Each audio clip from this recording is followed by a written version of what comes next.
Alright, let's get this over with. I think it's safe to say that the TMNT are just as iconic as the many other known heroes in fiction, such as Batman or Spider-Man, spanning different iterations and each with their own passionate following. However, one of the major pieces of turtle media is, like how other heroes have started their humble beginnings, the comics. And oh boy, did the TMNT go through one hell of a change.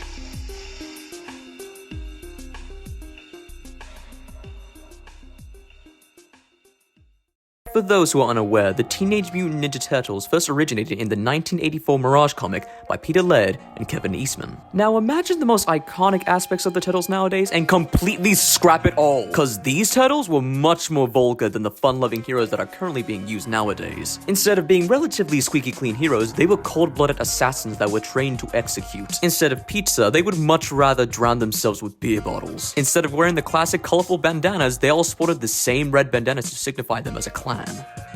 Yeah, a lot of differences, eh? However, one of the most familiar aspects of the TMNT that has been around since these Mirage comics is the Shredder and his hatred against the Turtles. But unlike the other iterations, this rivalry is actually cut short in a very brutal way. After training his sons for approximately 13 years, Master Splinter tells the entire backstory and motive behind his mission: to execute the Shredder. Due to an enraged Orokusaki, both Hamato Yoshi and Tang Shin were murdered in the home they had fled to, leaving only a tiny Splinter to bear witness to the grisly scene. Fleeing away, a multitude of events had folded that led to Splinter taking in 4 baby turtles covered in strange ooze. Back to present day, Raphael is sent to deliver a message to the Shredder's current location. Enraged and willing to tie up loose ends, Orokusaki accepts. Following night, the Turtles wait for their opponent on the rooftop, spotting one of my favorite lines from the comic.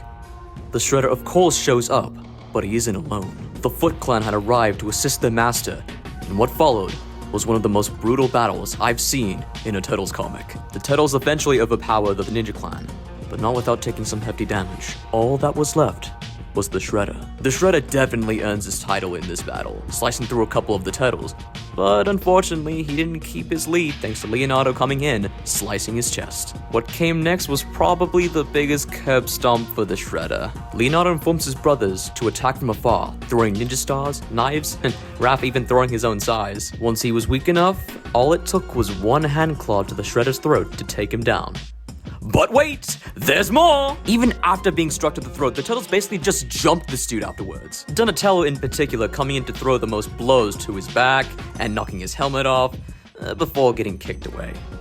Sorry, Donnie. But Shredder's counterattack only sealed his fate, because before he knew it, Leonardo rams his katana through the Shredder. Just as the Shredder was yelling at the Turtles to finish him off, they offer Orokusaki one last chance to redeem his honor: to commit seppuku. Unfortunately, the Shredder said nah and tries to blow up the entire rooftop with a grenade. But thanks to Donatello's smart thinking, he had thrown his staff right at the Shredder's head and sent him off the roof, the grenade exploding in the process.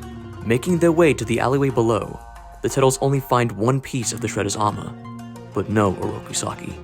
It would seem that their master's goal had been complete. The Shredder was no more.